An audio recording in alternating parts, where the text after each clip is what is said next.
Nëse ministri pezullohet, zëvendës ministri nuk e ushtron dot autoritetin ekskluziv që kushtetuta ja jep vetëm ministrit për të përfaqësuar sektorin edhe në Këshillin e Ministrave dhe për t'i propozuar qeverisë vendime thuajse të përjashme për ecurinë e sektorit apo sektorëve. As nuk duhet t'i hy fare dokrave dhe teorive konspirative për psen e kësaj betejë ligjore. Se kush nuk do të kuptoj se sa e thjeshtë është, dhe që këtu s'është fjala as për Belinda Ballukun, as për mua e për qeverinë sot, po është fjala për mbrojtjen sot e për gjithnjë të kufive kushtetues mes pushteteve, atëherë nuk ka se si e kupton. Ose pastaj ja do puna e vet dritë shkurtër që të mos e kuptoj.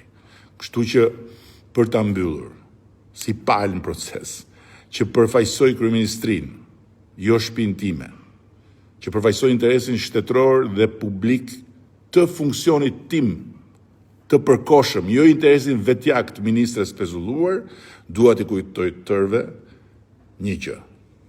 Detyrimin për të sqaruar opinionin publik lidhur me çështje në interes të publikut apo me qëndrimet e mia institucionale, unë e konsideroj të panegociueshëm. Qoftë edhe kur bëhet fjalë për një proces apo vendim gjyqësor, për cilin opinioni publik është interesuar të di qëndrimin tim. Dhe prandaj e konsideroj dhe një detyrim të pandalueshëm. Nuk pandalon dot mua askush dhe për asnjë arsye që t'i shpjegohem atyre që më kanë vënë në këtë detyrë.